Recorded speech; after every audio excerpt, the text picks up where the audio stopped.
நியாயம் வர்றா எங்களுக்கு தெரியாதா சார்? முன்னால இருந்துச்சு, இப்போ இல்ல, வெட்டிட்டாங்க. Please understand. Okay mister Janakiraman, உங்களுக்கான 4th கொஸ்டின்.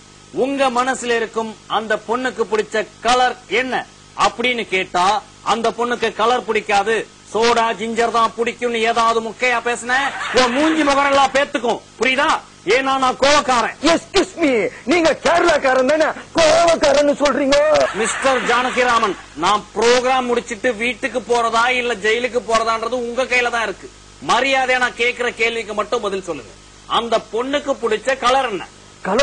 கலர்னா குப்பை வரும், அறிவு கட்டவனே. கலர்னா வர்ணம். அத நானும் எங்க அப்பா வந்துட்டேன், அப்புறம் யாரு வரணும்? மிஸ்டர் சேதுராமன், உங்க பையன் 50,000 ரூபாய் வாங்குறானோ இல்லையோ தெரியாது, ஆனா என்கிட்ட செம்ம அடி வாங்க போறான் இன்னைக்கு. இங்க பாரு ஜானகி, உனக்கு இந்த கேள்வி வேலைக்கு ஆகாது. அடுத்து நான் உனக்கு கேட்க போற கேள்வி 6வது கேள்வி. சார் நிறுத்துங்க சார், என் பையன் 5வது தான் படிச்சிருக்கான், அவங்கிட்ட போய் 6வது கேள்வி கேட்டா திணற மாட்டான். 5ஆம் வகுப்புல என்ன வேணா கேள்வி கேளுங்க, பட்டு தெரியலன்னு சொல்லுவான். சேதுராமன், இவன் மட்டும் தான் அடி வாங்க போறான்னு நினைச்சிட்டு இருந்தேன். இல்ல, நானும் இவன் கூட சேர்ந்து அடி வாங்க போறான்னு அடம்பிடிக்கிறேன். இல்ல, ஓட்டு சூட்டு போட்டிருக்கேன்னு நினைக்காத. கோவம் வந்துச்சு, நானும் கோதால இறங்கிடுவேன். மிஸ்டர் ஜானகிராமன், உங்க மனசுல இருக்கும் அந்த பொண்ணு எப்ப பிறந்தது? 1970 இருந்து 1980 என்ன சார் அறிவு கட்டத்தனமா பேசுறீங்க?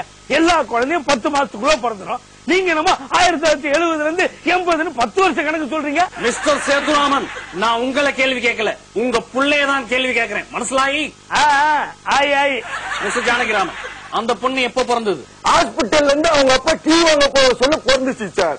அது பிறக்கும் போது நான் இல்லையேன்னு அவங்க அப்பா ரொம்ப ஃபீல் பண்ணார் சார். நீ ஏன் பிறந்தேன்னு என்னைக்காவது ஃபீல் பண்ணிருக்கியா? No, absolutely not. அப்புறம் அடுத்தவங்க கழகத்துக்கெல்லாம் நீ எதுக்கடா ஃபீல் பண்ணிட்டு இருக்க ராஸ்கல்?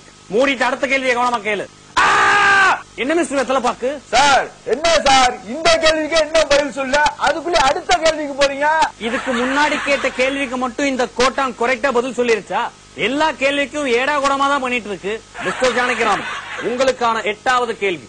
உங்க மனசுல இருக்கும் அந்த பொண் செல்போன் வச்சிருக்காங்களா? இல்ல சார். என்ன மிஸ்டர் ஜானகிராமன், இப்ப இருக்க எல்லா பொண்ணுங்களும் காதுல கம்மலுக்கு பதிலா செல்போன் தானே வச்சுட்டு சுத்திட்டு இருக்காங்க. நீங்க ஏடா இல்லன்னு சொல்றீங்க?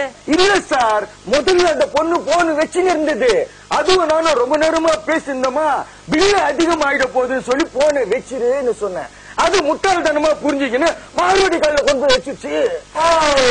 பண்ணி கூட சேர்ந்த கண்ணும் எதையோ திங்கும்னு சொல்லுவாங்க. அதுபோல ஜானகிராமனோட சேர்ந்த அந்த பொண்ணும் முட்டாளாயிருக்கு, அப்படித்தானே? ஓகே மிஸ்டர் ஜானகி, உங்களுக்கான 9வது கேள்வியை கேட்கலாமா? சார் சும்மா கேள்வி கேட்டுக்கிட்டே இருக்கீங்க. என் பையன் மனசுல இருக்க பொண்ணு யாருன்னு முதல்ல கண்டுபிடிங்க சார். ஏண்டா 10 வருஷத்துக்கு முன்னாடி தொலைஞ்சு போனவன் பொண்டாட்டியே நீ இன்னும் கண்டுபிடிக்கல, தேடிட்டு தான் இருக்க. நான் 10 கேள்வியில கண்டுபிடிக்கலன்னு உனக்கு கோவம் வருதா? மிஸ்டர் ஜானகிராமன், உங்க மனசுல இருக்க அந்த பொண்ணு பேர் என்ன? இப்படி எல்லாம் கேட்டா சொல்லிடுவாங்களா? நீங்க தான் கண்டுபிடிக்கணும். ஓகே மிஸ்டர் ஜானகிராமன், உங்க மனசுல இருக்க அந்த பொண்ணோட பேர்ல எத்தனை லெட்டர் இருக்கு? அந்த பொண்ணு பேர்ல நிறைய லெட்டர் இருக்கு சார். நேத்து கூட ஏகப்பட்ட முட்டை கடிதாசு வந்திருக்குன்னா பாருங்களேன். ஜானகி பிளீஸ் புரிஞ்சுக்கிட்டு நடிமா, என் உயிரை வாங்காதே. அந்த பொண்ணோட பேர்ல மொத்தம் எத்தனை எழுத்து இருக்கு? அவள் பேருக்கும் 2 எழுத்து, அவள் கையில் இருந்து வாங்கி குடித்த பீருக்கும் 2 எழுத்து, குடித்து விட்டு விழுந்த சேருக்கு 2 எழுத்து. இதெல்லாம் கேட்கணும்ன்றது என்னோட தலையெழுத்துறா. மிஸ்டர் ஜானகிராமன், அந்த பொண்ணோட பேரு கால ஆரம்பிக்குமா? சார் கால்ல ஆரம்பிச்சு தலைவரலும் போயிடுச்சு, இப்ப கால்ல ஆரம்பிக்குமான்னு கேக்குறீங்க? என்ன சொல்றீங்க ஜானகிராமன், எனக்கு ஒண்ணும் புரியலையே. சார் கால்ல ஆரம்பிச்ச சொறி அவ தலைவரல ஏறிடுச்சுன்னா. ஜானகிராமன், இது மாதிரி சொரித்தனமா காமெடி பண்ணிட்டு இருந்த அப்புறம் நான் வெறித்தனமா உன்னை அடிப்பேன். மரியாதையா சொல்லு, நடு எழுத்துல ஊழ வருமா? நடு எழுத்துல ஊழ வராது சார், கண்ணுல இருந்து ஊழ வரும். ஜானகி, இப்போ நான் அடிக்கிற அடியில நீ நரி மாறி ஊழையிட போற. ஒழுங்கா சொல்லு, கடைசி எழுத்து மீள முடியுமா? கடைசி எழுத்து மீள முடியுமான்னு தெரியாது சார், ஆனா காதல்ல விழுந்தோம்னா கடைசி வரலும் மீள முடியாது சார். மரியாதையா சொல்லு, அந்த பொண்ணு பேர் மாலாதானே? இல்லையே நீலா. இத முதலே சொல்றதுக்கு என்னடா? நீங்க தான் 20 கேள்வி கேட்கிற, நீங்க ஆனா 20 கேள்வி கேட்கிறவர்கள் அப்படியே விட்டுட்டே. பாத்தீங்களா, மிஸ்டர் ஜானகிராமன் மனசுல இருக்கும் அந்த பொண்ணு பேர் நீலாங்கிறத கண்டுபிடிச்சிட்டேன். இதே மாதிரி உங்க வீட்டுல இருக்க உங்க பசங்க நிச்சயமா ஏதாவது ஒரு அட்டு பீச மனசுல நினைச்சிட்டு தான் இருப்பாங்க. அவங்கள மட்டும் என்கிட்ட கூட்டிட்டு வந்தீங்கன்னா அவங்க மனசுல இருக்க அந்த பொண்ணு பேர் என்னன்னு கண்டுபிடிச்சு சொல்லுவேன். அவங்கள போட்டு நீங்க சமாடி அடிக்கலாம். இப்ப மிஸ்டர் சேதுராமன், நீங்க உங்க பையன் ஜானகிராமனை போட்டு நான் அடி பேடி அடிங்க. பசங்க மனசுல யாரு அந்த பிகருக்கு என்ன பேரு அடுத்த வாரம் பாரு. அது வரைக்கும் உங்களிடமிருந்து விடை பெறுவது பேர் சொல்லக்கூடாது பிரச்சனை